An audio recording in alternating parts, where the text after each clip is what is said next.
welcome back to the channel. Today I want to talk about a big culture shock I have every time I go to the States. I've been to the States a couple of times during those last few years, and this is something I just cannot adapt, I'd say. It's about the automatic/manual cars. So if you don't know me, I'm Marie. I'm French, from France in Europe, not from Canada, as some people say. And here in Europe, we have a lot of manual cars. First of all, I want to say my brain understands things can be different in another country. It's actually what I've been looking for during my trips, my adventures in other countries. It's all those differences. But culturally speaking, growing with it, that used to make me shift gears when I was like 12 or 13, something like that. I passed my driving license on a manual car.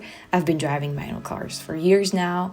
My car right now is obviously a manual. Going to the States where everywhere there's just automatic cars, to me, I just can't. Oh, it's an automatic car was the phrase that I will always say, the first days I'll be in the States, on a trip. Not hearing people shifting always confuses me. Like, your car is moving, but I don't hear the shifting happening. So, it's something it's always weird to me, even though, I should say I should be used to it because of how many times I've been to the States for now, yeah. I think it really is a couple of things at the same time that makes me always have like a bit of a culture shock each time I come back to the States and I rent a car and I drive it. Last time in Pittsburgh I was looking for it. I was like, oh, this is weird. I think I caught that on camera. And it's, culturally speaking, you grew up with it. When you're a kid, you shift, next to your dad, mom, and it's fun. Then you have your driving license and you learn on it, and then you drive a car all the time.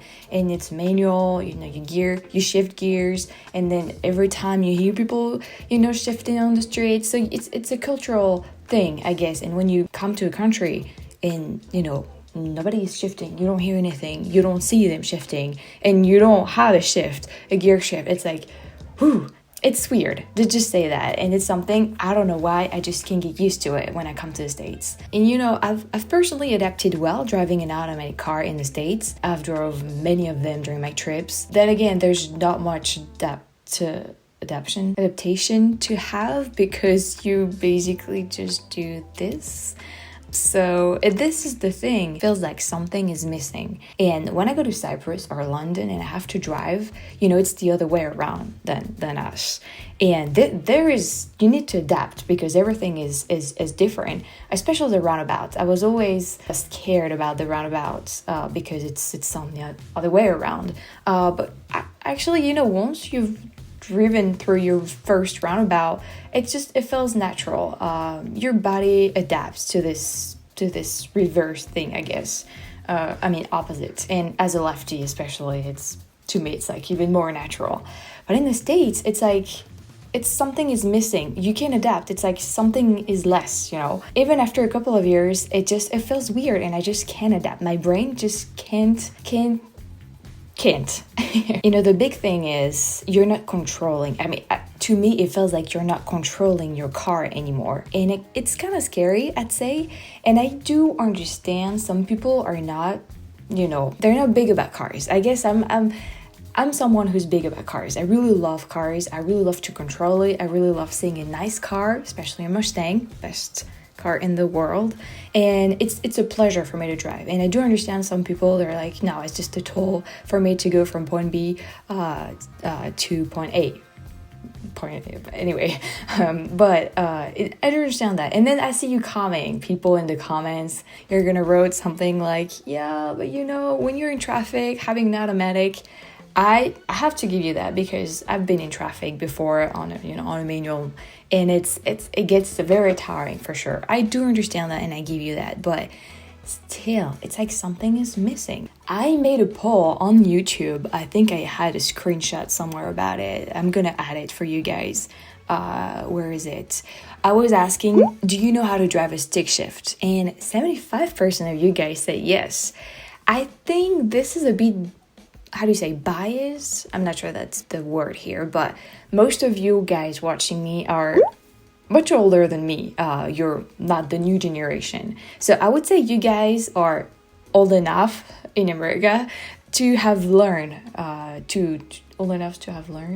how to drive a stick shift, and I'm happy about it. But I do think this poll and the results, it's not accurate about it doesn't depict the actual number of people knowing how to drive a stick shift in America, in the United States.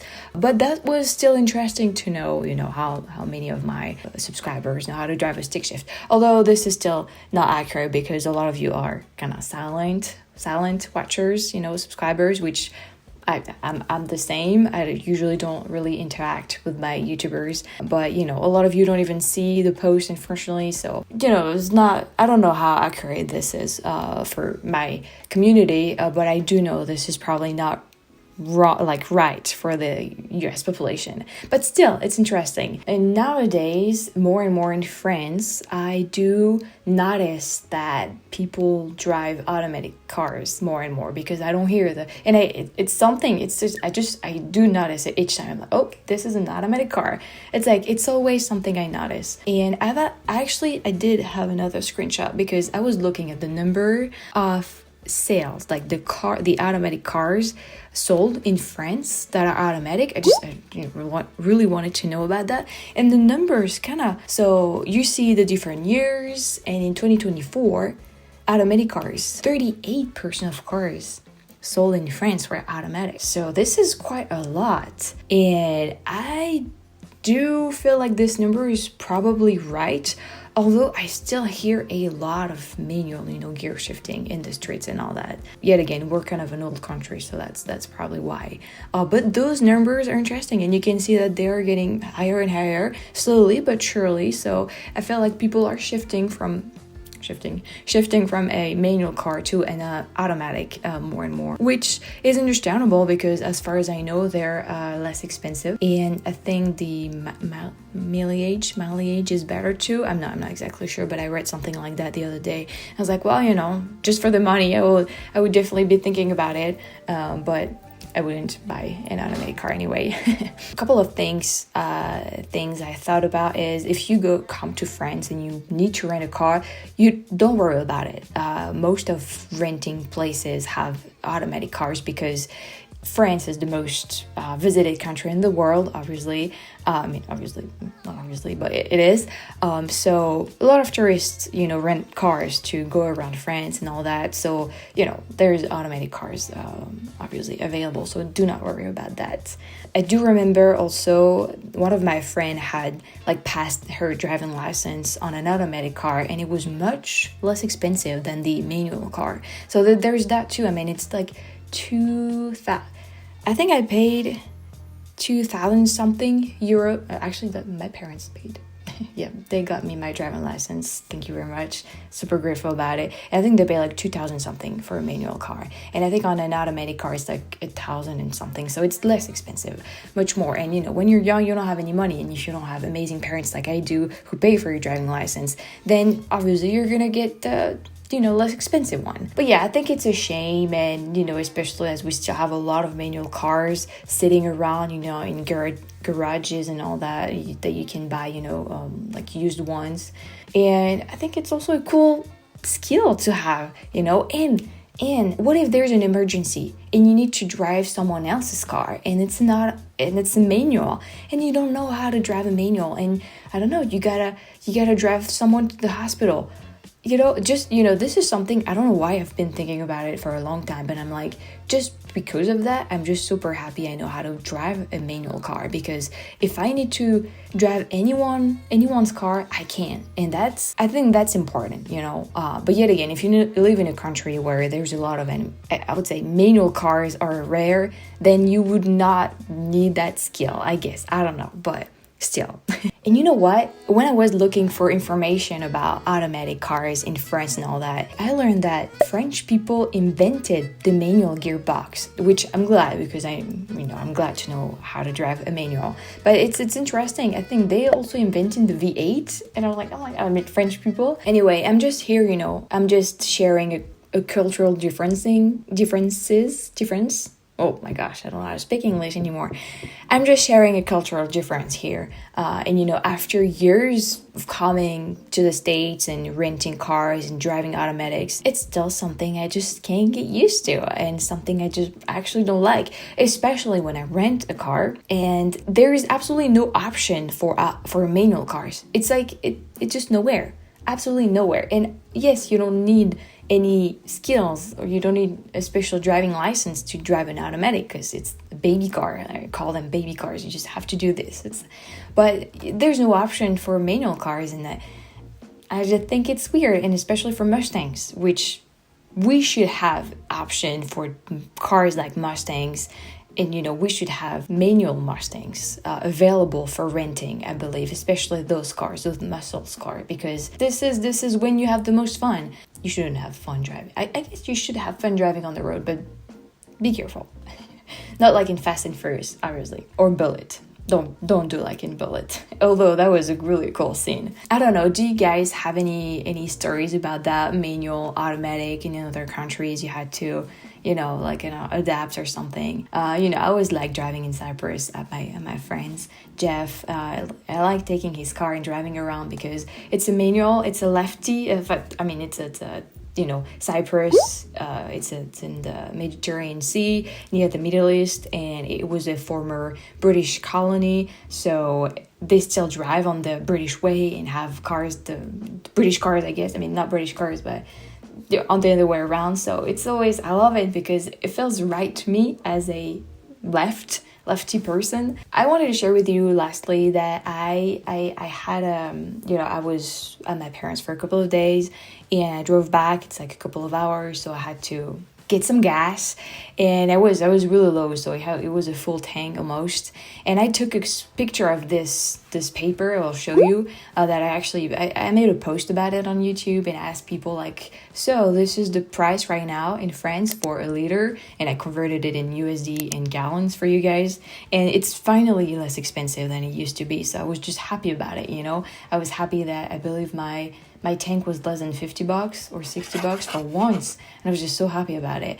And then I was like, hey, share your prices right now, what it is like. And it's each time I get gas in the States, I'm like looking at the numbers, I'm like, this is so inexpensive, and it's so frustrating as a European, as a French especially. And it was really, really interesting to see those numbers that you guys have. Although where is it? In Seattle, oh my goodness, it is expensive. Twice as less, half as expensive as it is in France, but still, compared to all those other numbers I had on that post, it was really interesting. Yeah, I'm gonna link it if you want to check it out or add your own price. But yeah, it's imported, our gas here, and we have taxes, so 20%, which is a lot. It used to be almost €2 per liter just a couple of months ago. That was terrible. But yeah, now it's down to 1.67. So for the wallet, it's much better. I also want to take this time to thank my Patreon for their support, because whenever I go somewhere to France or in Europe to film something, the gas is I usually do it with my car. Gas is always like $100 is just for gas only, and it's a lot. And it's thanks to my Patreon that I'm able to do that. I remember when I went to Normandy to film those videos, I think I had for like $250 of gas, and I was like, oh shit. And I was gone for only like 2 or 3 days. And right now I'm looking for going to Bastogne, is it, in Belgium, to go film this, all those World War II's areas and a really nice museum, and I have a personal story about it that I really want to share with you guys. But it is a couple of hours away, and it's gonna be, I looked at it, it's gonna be at least $200. So I gotta think about all that. Then I definitely have to sleep somewhere one night, because it's too far away, and there's a lot of places to see, to film. So it's a budget, you know. I mean, it's a budget. It's a whole thing to go there, and it would not be possible without my patrons. So thank you very much. You know, even though I never take the highway to save up on tolls and also gas, because the national roads in France are limited to 80 or 90. So, you know, you do save up a lot on gas because you drive less faster, also slower. But even though it is still expensive. That's about it. That was not a complaining video at all. Minus the fact that I cannot rent a manual Mustang anywhere in the States.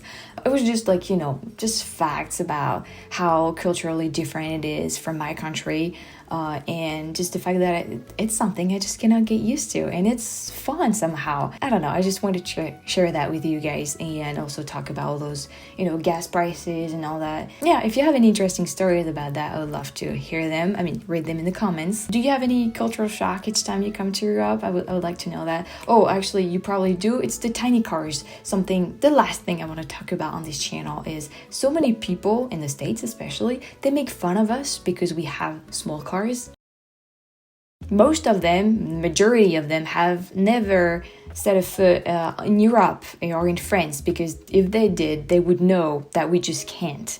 The other day, I was at a big tools, how to call it, like a shop, a store, getting whatever I needed for the house, and I saw a pickup truck, something we see more and more in France. And this pickup truck, I think I took pictures, and that was still okay. This is definitely not the worst I've seen, but this pickup truck was just taking the whole place. So it was dangerous for the road, it was dangerous for the car behind that had to be parked, you know, half on the road. I mean, it's those places, parking spots are just tiny. You know, even I drive quite a small car, and I still have the hard time sometimes to park on roads, you know, on countryside roads. I always have to be on the grass if I'm meeting someone, you know, crossing someone. European roads, French roads at least, they're made for horses and humans. They're not made for cars because we're so old as a country.